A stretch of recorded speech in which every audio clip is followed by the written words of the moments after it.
Changamka mume wangu uondoke bana, unachelewa lakini. Vipi ameondoka? Kashaondoka. Ila anaonekana leo ana hasira sana. Hana hasira wapi? Yaani ule bado sichokijua. Amekosa hela ya pombe leo na ndio maana unaona anabwata bwata. Sema nini? Acha nikaforce tumalizane naye. Sawa mume wangu. Vipi dogo ameenda shule? Mume wangu. Unachelewa bana. Harakisha mtoto hawezi kuwepo hapa sasa hivi. Kishaenda. Haya, baadaye. Sawa mume wangu. Babe. Ulisema anachelewa. Dakika moja tu.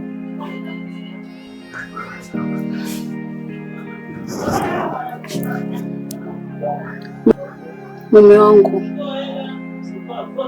namwomba Mwenyezi Mungu atembee na wewe, pia kufanyia kila lenye heri kwenye safari zako za utafutaji, kwa sababu wewe ni baba, pia ni mume bora kwangu, na mimi na mtoto wako tuko nyuma yako,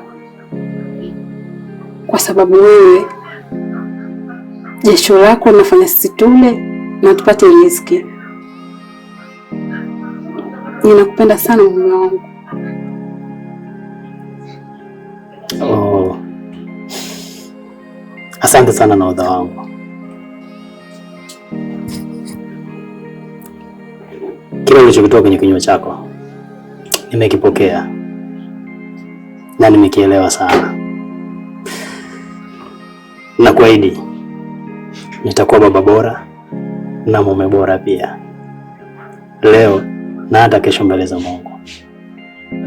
Nakupenda sana nahodha wangu. Nakupenda pia Mateo wangu.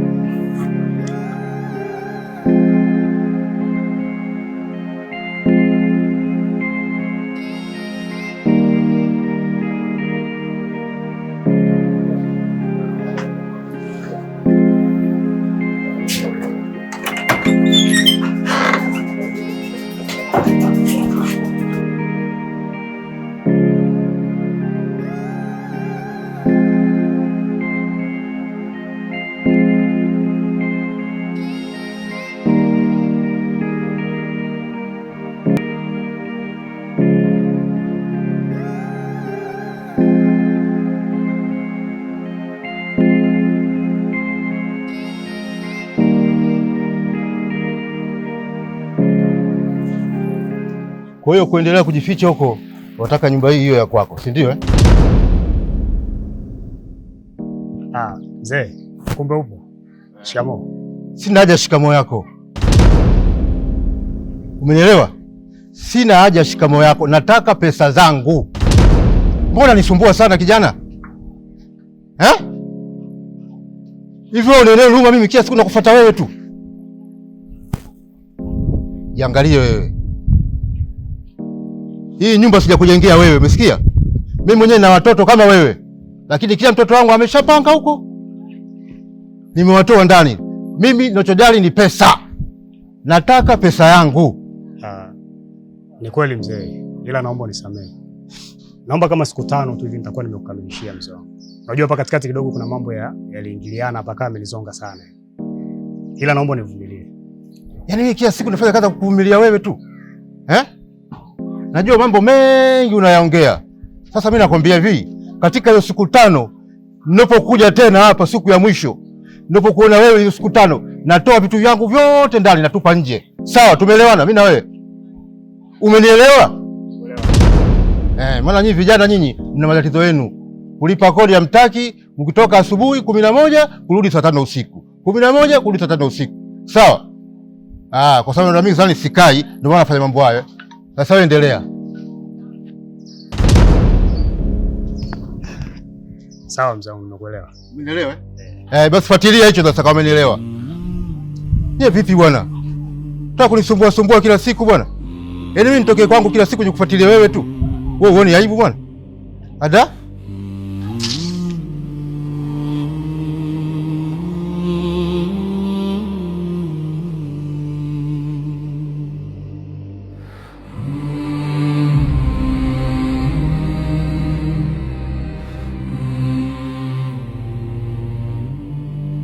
Ramiro.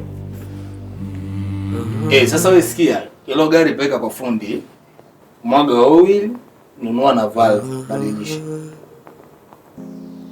Haina shida. Wewe ukimaliza mimi nitakupigia simu wapi tukutane kwa sababu naenda kwa bi mkubwa mara moja.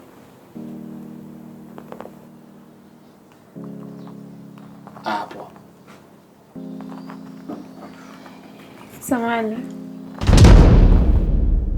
Bado nafsi yangu inauma. Naomba tuzungumze. Bado nasikitika kwa sana. Moyoni maumivu yanachoma. Kwa sababu mpaka sasa hivi sielewi mimi ni mwanamke wa aina gani kwako. Kwa sababu sioni kinachoendelea huko ndani zaidi ya kununiana. Kwa hiyo unataka nini kiendelee?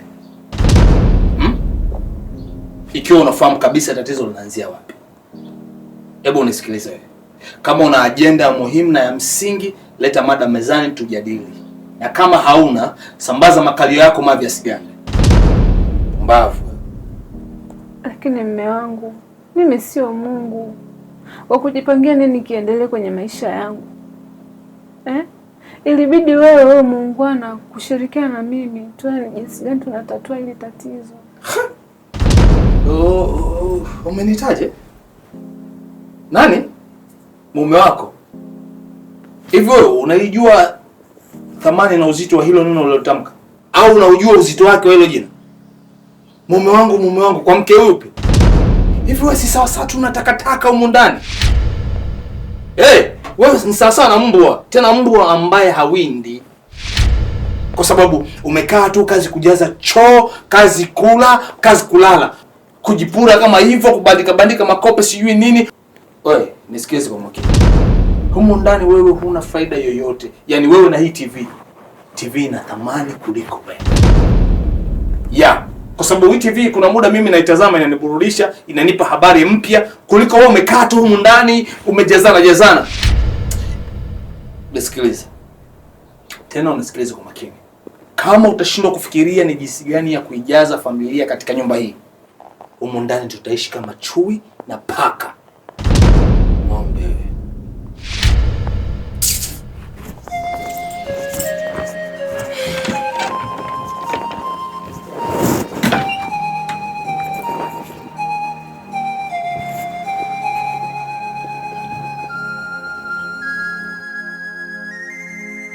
Bado nafsi yangu inauma. Bado nasikitika kwa sana. Moyoni maumivu yanachoma. Maana siwezi bila wewe.